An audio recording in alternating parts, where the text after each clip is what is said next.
Berjumpa lagi semuanya yang sangat bersemangat dalam mencari janda pirang tato naga bonar. Pada saat ini kita akan diperlihatkan dengan Babang Tamfan Xiaoyan yang akhirnya memberikan perlawanan berarti bagi ketiga musuhnya yang berada di langkah kelima keabadian dewa. Mereka semua mengenakan kekuatan pamungkas meluncurkan serangan-serangan mematikan untuk menyingkirkan Xiaoyan secepat mungkin. Langit menjadi gelap karena pertempuran hebat yang berkecamuk di atas sana. Di tengah kekacauan itu Xiaoyan melonjak tubuh raksasanya menembus langit dan menantang segel budak penghancur besar milik Yao Nantian. Satu tombak dan satu pilar yang dibawa Xiaoyan pada saat ini didorong dengan kekuatannya. Perlahan-lahan senjata tersebut mulai mendekati segel yang melayang dengan kekuatan tidak terelakkan. Namun malapetaka mulai menjalar dari sisi lain, klon jangkrik emas yang menjadi penopang kekuatan Xiaoyan mulai melemah dan kekuatan api miliknya semakin tidak mampu melawan kekuatan es ekstrim yang dilepaskan oleh Bing Leidong. Udara dingin berwarna biru mulai menyelimuti angkasa menyusup cepat ke sekeliling tubuh Xiaoyan. Dalam sekejap hawa beku itu merangsek dan membekukan udara di sekitarnya membentuk medan tekanan yang menyesakkan. Bing Lei tidak menunjukkan emosi seolah dinginnya kekuatan es itu telah merasuk pula ke dalam jiwanya. Dirinya kembali melayangkan serangan kedua yang jauh lebih dahsyat daripada sebelumnya. Udara biru es yang menyertainya membentuk gelombang es yang membesar hingga mencapai 10.000 kaki menerobos angkasa dan langsung menghantam ke arah Xiaoyan. Sementara itu tubuh dewa asli Xiaoyan telah membesar mencapai 400.000 kaki. Ini adalah sebuah ukuran yang belum pernah dirinya capai sebelumnya. Tubuh raksasanya terus melaju merangsek maju mendekati segel budak penghancur besar sedikit demi sedikit. Dirinya bisa merasakan bahwa baik pilar Tianjun maupun tombak pemecah bintang yang dirinya gunakan akan mampu mematahkan kekuatan segel itu jika berhasil bersentuhan dengannya. Namun serangan dari kedua arah lainnya juga kian menggila berusaha mati-matian menghentikan langkah Xiaoyan. Sosok yang raksasa menutupi langit dan matahari tapi gelombang kekuatan beku mulai menahan laju Xiaoyan. Dalam sekejap mata akhirnya hantaman dahsyat segera menghantam punggung tubuh dewa super milik Xiaoyan. Gelombang es 10.000 kaki meninggalkan luka besar menganga seakan mengukir jurang pada tubuh raksasa tersebut. Getaran menyapu seluruh tubuhnya dan untuk sesaat Xiaoyan tidak mampu bergerak lebih jauh. Sementara itu di kejauhan Yao Nantian mulai merasakan kemenangan di ujung tangannya. Dirinya tahu bahwa dengan kekuatan es yang membatasi pergerakan musuh kesempatan untuk mengakhiri hidup Xiaoyan pada saat ini terbuka lebar. Dirinya mengangkat telapak tangannya dan mendorongnya ke arah depan. Tubuhnya seolah berubah menjadi entitas budak emas memanifestasikan segel budak penghancur besar dan menjatuhkannya dari langit dengan kekuatan mutlak. Namun di bawah tubuh dewa setinggi 400.000 kaki hawa dingin dari Bing Leidong tiba-tiba melambat gagal membekukan Xiaoyan sepenuhnya. Dalam kondisi itu Xiaoyan masih memiliki kekuatan untuk bertindak. Dirinya menatap segel raksasa di hadapannya menggigit lidahnya memaksa tubuhnya bangkit dari keterpurukan. Xiaoyan tahu kekuatan keyakinan lebih penting daripada logika dalam pertarungan seperti ini. Dalam sebuah keputusan gila Xiaoyan kembali menghancurkan dua bintang di dahinya.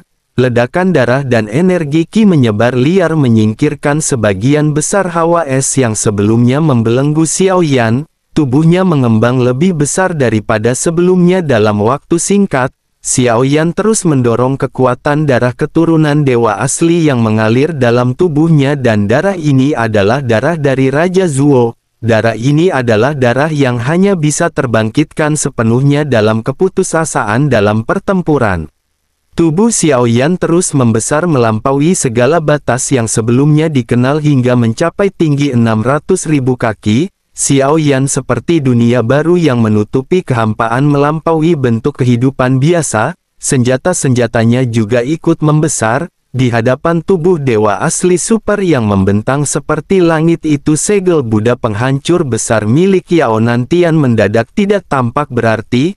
Ketiga lawannya segera menyadari bencana yang akan terjadi dan wajah mereka berubah drastis. Pada saat yang menentukan, serangan Xiao Yan pada akhirnya berhasil mengenai segel tersebut. Sebuah suara retak yang menggema terdengar mengoyak di kehampaan. Xiao Yan telah melakukannya. Dengan tekad membara dan pengorbanan luar biasa, Xiao Yan menghancurkan segel budak penghancur agung milik Yao Nantian. Pertarungan besar itu benar-benar mencapai puncak epiknya. Di dalam hati Xiao Yan, keyakinan yang tidak tergoyahkan membawanya menembus batas menghancurkan rintangan yang sebelumnya dianggap mustahil. Ketegangan memuncak saat tubuh Yao Nantian berguncang hebat oleh tekanan yang dirinya coba pertahankan. Urat-urat mencuat dari dahinya dan tangannya gemetar karena dorongan kekuatan yang melonjak tidak terkendali. Darah menetes dari sudut bibirnya saat energi dalam tubuhnya meluap secara liar. Segel budak penghancur agung yang selama ini menjadi andalannya mulai retak mengeluarkan suara berderak yang mengerikan seakan tidak mampu lagi menahan beban pertarungan. Xiao Yan yang telah terpojok pada saat ini segera mendorong maju tanpa ragu. Wajahnya dipenuhi dengan tekad membara. Di bawah tekanan dahsyat tombak pemecah bintang dan pilar Tianjun pecah berkeping-keping menyisakan kehancuran total. Segel Buddha milik Yao Nantian juga tidak luput dari nasib yang sama, yakni runtuh perlahan hingga menjadi debu energi. Serangan balik dari kehancuran itu membuat Yao Nantian terhuyung dan memuntahkan darah segar. Tubuhnya melesat mundur sejauh 100 kaki dan baru berhenti ketika keseimbangannya kembali meskipun tubuhnya telah mengalami kerusakan berat. Namun luka di tubuhnya tidak sebanding dengan kemarahan yang memberat di dalam dadanya. Pandangannya menajam ke arah Bing Leidong dan Tian Luolan, dua sosok yang seharusnya menjadi sekutunya. Kecurigaan dan kemarahan membuncah di dalam pikirannya dan baginya mereka tampaknya tidak benar-benar berusaha menghentikan Xiao Yan. Dua kartu trufnya boneka dewa asli dan segel budak yang dirinya kembangkan selama 10.000 tahun lenyap dalam waktu sekejap mata. Kerugian ini hampir menghancurkan pondasi kekuatan Yao Nantian. Di sisi lain Bing Lei dan Tian Luolan juga tertekan. Mereka bukan tanpa usaha. Semua kekuatan yang mereka miliki telah dikerahkan pada saat pertempuran terjadi. Namun semua itu tidak cukup untuk menahan kegilaan yang ditampilkan oleh Xiao Yan. Sosok itu telah berubah menjadi binatang buas yang tidak kenal takut, menyerang tanpa peduli hidup atau mati, menciptakan kekuatan yang perlahan menyusup ke dalam hati para lawannya. Bing Leidong mulai merasakan kegelisahan yang sebelumnya tidak pernah dirinya akui. Seandainya lawan mereka adalah makhluk tua lainnya, pasti yang dipikirkan pertama kali adalah melarikan diri. Namun Xiao Yan yang berhadapan dengan mereka tidak melakukan hal tersebut. Meskipun harga yang harus dibayar sangat mahal, dirinya tampak tidak gentar. Bahkan pada akhirnya ada ketakutan kecil yang tumbuh di dalam hati mereka. Mungkinkah sosok ini masih menyimpan kartu truf terakhir yang benar-benar mampu menghabisi mereka bertiga? Xiao Yan telah membuat mereka lengah dan menciptakan ilusi yang tidak terkalahkan yang mulai merobek-robek keyakinan mereka. Dirinya berhasil bertahan menembus setiap serangan yang bahkan seharusnya bisa melukainya dengan parah. Sementara itu di dalam hati Xiao Yan pada saat ini hanya ada satu tujuan, yakni membuat lawan-lawannya takut. Kini rasa takut itu telah merayap perlahan dalam diri ketiga lawannya. Dalam situasi penuh tekanan ini Xiao Yan merasa bahwa ini adalah saatnya bagi Xiao Yan. Satu-satunya peluang di mana kegagalan bisa diubah menjadi harapan kecil akan kemenangan. Tekad bersinar dari sorot matanya dan seluruh tubuh raksasanya yang menjulang setinggi 400.000 kaki mulai bergetar hebat. Dalam satu momen sosoknya menyusut kembali menjadi ukuran manusia biasa, namun bukan berarti kekuatannya meredup. Sebaliknya Xiao Yan melepaskan aura es yang berasal dari Bing Leidong membekukan udara di sekitarnya. Kini Xiao Yan berdiri tegak menghadapi tiga lawan terberatnya.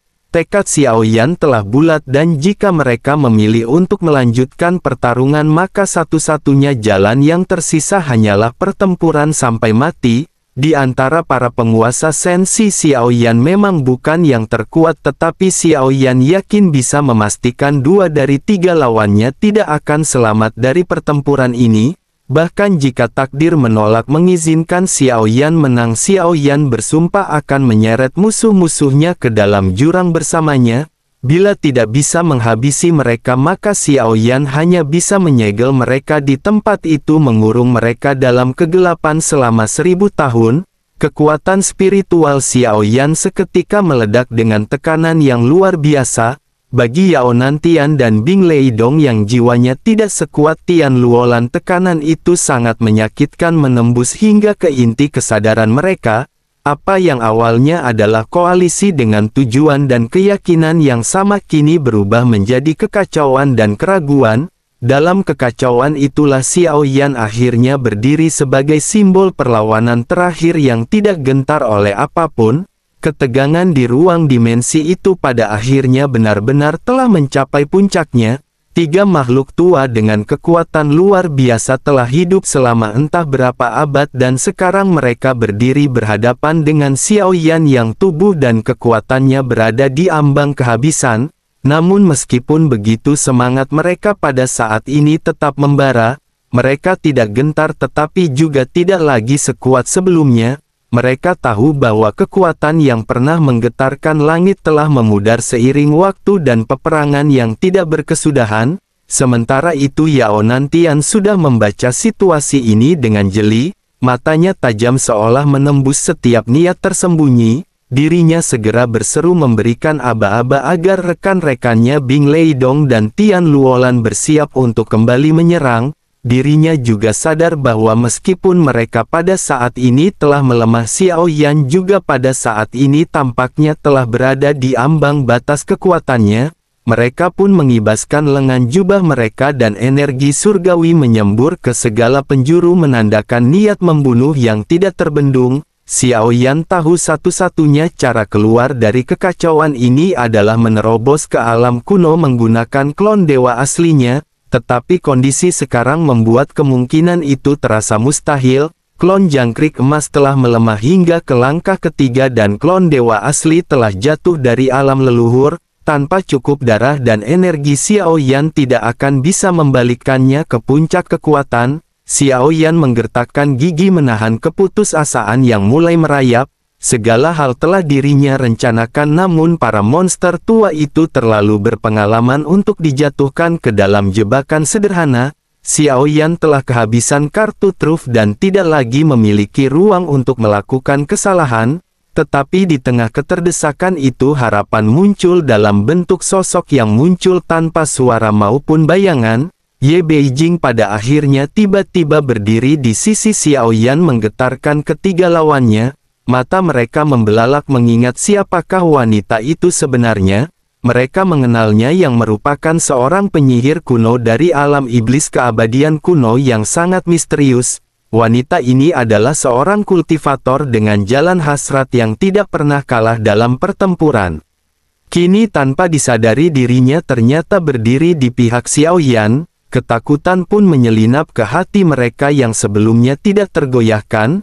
Keberadaan Ye Beijing ini cukup untuk membuat mereka semakin ragu. Para monster tua ini yang penuh dengan tipu daya tidak akan berani muncul jika tahu bahwa mereka akan berhadapan dengan Ye Beijing. Jika mereka memaksakannya, maka berarti hal tersebut hanya akan mempertaruhkan segalanya. Sementara itu Ye Beijing sesungguhnya tidak datang untuk bertempur dan dirinya memiliki tujuan lain. Dirinya berniat membawa pergi anggota tim Fearless, orang-orang yang telah menyertai perjuangan Xiaoyan hingga titik ini. Meski bersedia membawa Xiaoyan bersamanya, tetapi Xiaoyan pada saat sebelumnya telah menolak. Xiaoyan tahu medan pertempuran ini adalah takdir yang harus dilalui Xiaoyan. Kematian atau kemenangan bukanlah sesuatu yang bisa ditolak Xiaoyan. Dirinya telah menapaki jalan ini hingga ke puncaknya dan kini dirinya ingin menutupnya dengan pertarungan terakhir yang hanya melibatkan dirinya sendiri. Begitu melakukan tugasnya, Ye Beijing pada akhirnya kembali menghilang secepat dirinya datang tanpa jejak. Namun kemunculannya telah cukup untuk mengubah keseimbangan mental lawan Xiaoyan. Ketiga lawan itu meski mencoba menutupi ketakutan mereka tidak mampu menyembunyikan rasa gentar yang telah muncul di hati masing-masing. Mereka tahu betul reputasi wanita itu dan fakta bahwa dirinya mendukung Xiao Yan adalah sinyal bahaya yang sulit diabaikan. Namun di sisi lain Xiao Yan pada saat ini masih tetap dengan tekadnya. Xiao Yan tidak membutuhkan bantuan siapapun. Kekuatan api kembali memancar dari tubuhnya membungkusnya dalam aura panas membara dan dalam sekejap senjata legendaris Xiao Yan yang merupakan pedang berat pada saat ini muncul di tangannya.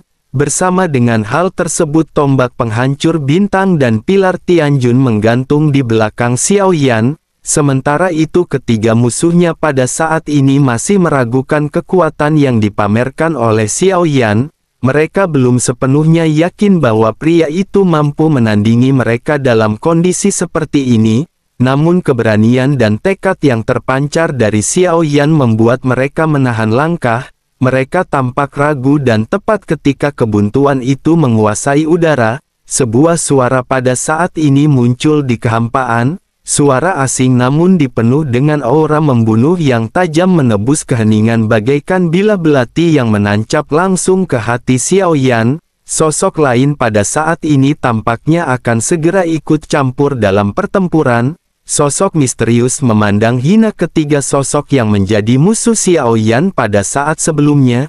Sosok itu juga pada saat ini berkata bahwa dirinya tidak tahan lagi dengan apa yang dirinya lihat. Dirinya berniat untuk turun sendiri karena mereka benar-benar tidak memiliki kompetensi untuk menghabisi Xiao Yan. Begitu suara ini terdengar kegelapan pun seketika menyelimuti langit, ketegangan melonjak dan pertarungan sejati baru saja akan kembali dimulai. Di dalam kegelapan yang kelam sosok misterius perlahan memisahkan dirinya dari kehampaan. Dirinya melangkah di atas kehampaan datang tanpa suara seolah tidak terganggu oleh hukum duniawi manapun. Di belakangnya sebuah pena raksasa setinggi tubuh manusia ikut dibawa memancarkan aura mengerikan yang tidak terbantahkan.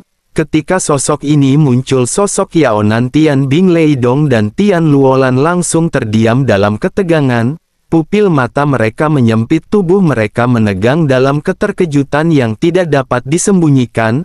Mereka mengenali siapa yang datang dan sosok ini dikenal sebagai Yan Luo. Dirinya adalah seseorang yang keberadaannya seakan melampaui batas logika dan kekuatan biasa.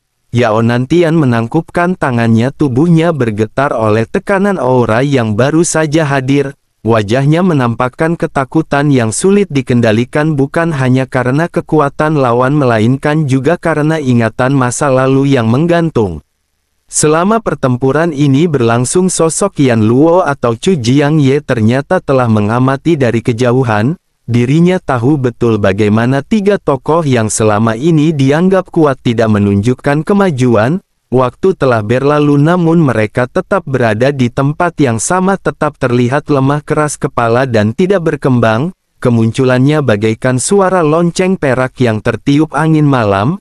Lembut namun penuh tekanan tetapi tetap dingin dan tajam. Sosok itu hadir bukan sekedar untuk melihat tetapi dirinya membawa sesuatu yang berbeda. Ini adalah sesuatu yang membuat kehadirannya mengancam bahkan sebelum dirinya bergerak. Xiao Yan yang berdiri tidak jauh dari sana langsung memahami makna dari kedatangan sosok tersebut. Sosok yang muncul di hadapannya adalah bagian dari ramalan yang telah Xiao Yan lihat melalui mata dewanya.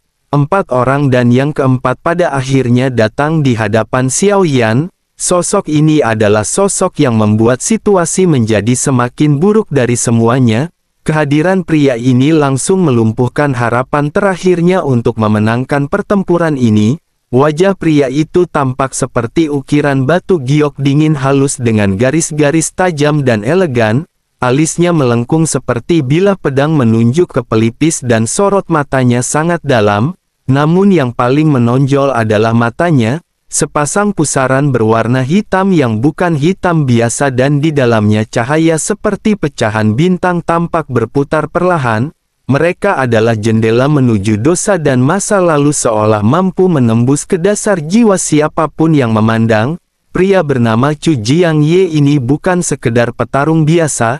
dirinya adalah penegak hukum. Ketiga orang yang sebelumnya berdiri gagah di medan tempur kini hanya mampu menunduk, tidak kuasa menyembunyikan kekecewaan mereka sendiri karena telah gagal menaklukkan Xiao Yan.